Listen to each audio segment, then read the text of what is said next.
That sounds like you think we are too early. No problem. We really can wait. No? But if you saw a few others on the street? Yeah. That sounds like you think we are already in the top 4. So, yeah, that's your life. Now we have to. I said it a few times. I think our whole life is qualifying for the Champions League. So it means the 2 games against Rome will be about qualifying for the next round, which would be the final, and all the other games are about qualifying for the Champions League next year. So, and because our opponents in the fight for the top 4 are too strong, and you cannot think that they will not win every game or whatever. That's just, it's possible. So we need to be focused on Bournemouth, on West Brom, on Stoke, Chelsea then, and then Brighton, so 100%. But in the specific moments when we face Roma, we will be ready for that game. So that's it. Rome is, I think, I'm the only place of the 3 options we had where I've never played before. So that's already exciting. And I think it's how it always is and should be. It's a difficult. Will be 2 difficult games because it's a fantastic side who saw the 2 games against Barcelona. If somebody only saw these 2 games, then you know already pretty much everything about Rome. They play, I think, a good season after a difficult transfer window for them last year. With lost not only Mo, they lost Emerson and a few, already 2 really key players for them, and they still play a really good season and fighting for the Champions League again. So. Until we face Rome, we will know everything about them, obviously. And in this moment, I only know that because I watched the second leg against Barcelona. That was outstandingly good, and so everything how it should be. You also have Mo Salah fighting for the Premier League Golden Boot as well. I just wondered what you made of Spurs' appeal for Eriksen's goal to be switched to Harry Kane, and the subsequent decision to give that goal to Harry Kane as well. Yeah, I'm in football since ages, and I know how strikers are. So, and if he felt the touch, then he felt the touch. I don't doubt Harry Kane a little bit. So, the one is there, and Mo is the same kind of person. So you score a goal, so you score a goal. That's how it is. I'm still not sure who scored the goal at Maribor when Roberto and Mo went both in, but I saw both celebrating. But it's good because we scored it at the end. So I think that's normal, and it's not about me to judge that or whatever. I know Harry. He's a fantastic player, and don't know him as a person, but it looks like he's a good guy as well. So that's strikers are different. They have to be different, and we all like that. Yeah. In this case, obviously, it was not obvious. But how I said, if he felt it, then he felt it. How much of a part is Emre Can going to be able to play between now and the end of the season with that back injury? The first, when I heard first about it, was kind of, will be difficult to play again. But the season which we were talking about was mid of May. Now we have still the chance that it's a little bit longer. Since then, Emre developed really well. To be honest, it's always if you get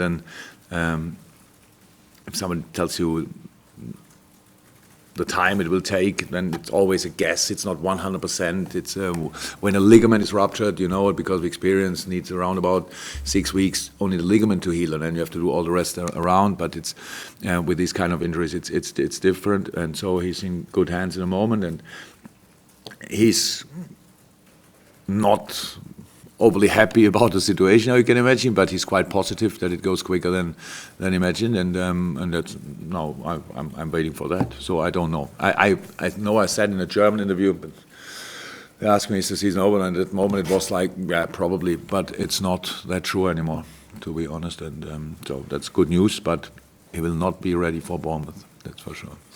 Is there any further news on Adam as well? Similar.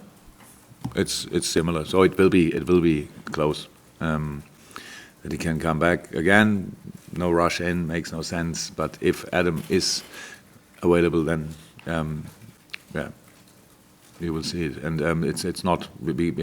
How I said, I don't want to close the door for the season. How can I? And it's not good. Joel Matip is for sure out. I saw him walking around here, so he will not come back. But with the other two, there's at least a little bit of hope. As far as your team selection for Bournemouth, then, is it going to be more like the Everton team, more like the Manchester City team that you chose for that one? What would the main factor in terms of how you select? The quality of Bournemouth is all I ask for. We don't have a game on Tuesday again, so why should I think it's then Saturday? I think the next one at exactly in 1 week against West Brom. So who's available is available and will play. So it's a longer part of the week we have now from Tuesday to Saturday. That's good. It's not Wednesday and then Saturday at 12:30. So it's a big difference really, and so that's all fine. We have to make a completely normal lineup. If somebody expects now that you do from now on make this kind of selections because I have always Rome in the background or even Kiev. That would make my life really a little bit difficult, because the only way to go to win football games is to be completely focused on what you are doing. And if we are all waiting, hopefully nothing happens until then it will happen. So we have to stay cool, we have to do our job, and we are not. Unfortunately, I would love to say we are through, we are in top four, and I don't know what people would then expect and say, yeah, now you play the U18s or what. That makes all no sense. We need rhythm, we need shape, we need momentum, we need all these things to be in the right moment, in the best shape. You cannot win against these teams, no one of them, not Bournemouth, not West Brom, not Rome, if you are not at your best. That's how it is. They fight for different things, and I respect that, and so that will have the biggest influence on my lineup. Yeah, just in terms of how well the midfield has done as well, does Jordan have a problem getting back into the start? No. I have 4 senior midfield players, and I play now, and Jordan played outstandingly good in the last few games, and I tell him because he was not involved in which game? I had a City game, because second yellow, I tell him, now you have to fight back, my friend. So he's not a shadow of a doubt about attitude. So he is already hot. He has the freshest legs, if you want, in the midfield. I would be silly if I don't use him. No. Julia? Jurgen spoke to Alex after the game at Manchester City, and he was saying, and you've spoken about how the concentration and focus is on qualifying for the Champions League next season, but he was saying that performance, that result can just go on inspire now. Just one of the group of players that you've got into, he was saying that at the right level, that you don't want to beat anyone in this league. So they're taking that and using that as a positivity now for the rest of the season. Yeah, they should, but at the end, that's what you say. What we felt after the game against Man City, I think in that moment, if somebody would have asked, can you conquer the world? We'd have said, let's try. And that's completely normal. You're full of all different things and adrenaline and all that stuff. So it's good. It's positive. It was very positive. Going through that round against Man City in the manner we did. That's really not normal. That was outstanding. I loved it. But then, how it always is in life is a summary of challenges, and the next challenge is now Bournemouth. And the thing is that you can see it here. Nobody's really interested in Bournemouth in the moment, even if we play them tomorrow. It's not like this. It's about what is he thinking about Rome and all that stuff. And that's our surrounding. That's where we go now.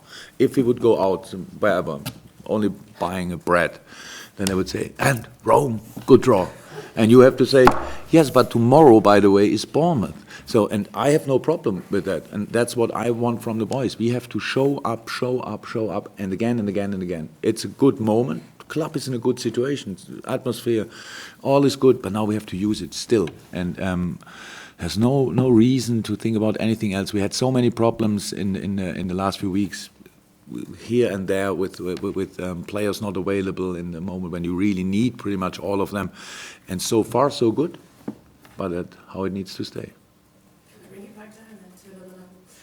Bring it back down. And Mo Salah, obviously, everyone's talking about it week in, week out, and there are quotes from yourself this week about how you're not worried that he may move on in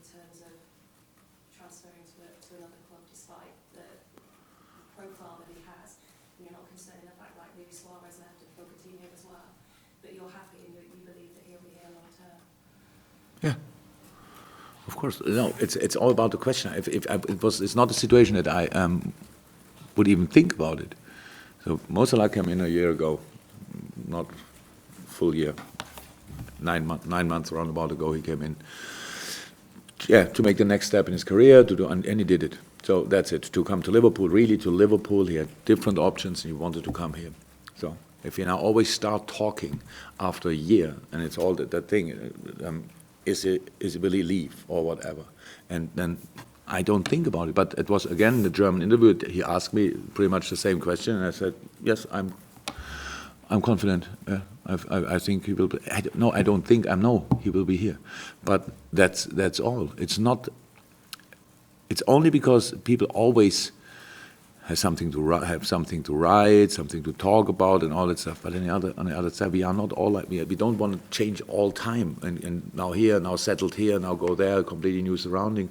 We have a big chance here to create something for the future. In the moment, we have to deliver performances, collecting points, winning, whatever, and then. But it's all the team is in a. It's good. The age group of the team is really good. We are all they are still young and full of potential and all that stuff. So, and my impression at the moment is they are all excited about being in this group. And that's it. Yeah, Jurgen, you're now the only side left in the Premier League that's unbeaten at home in the league. How long? Manchester City lost at home last Oh. weekend.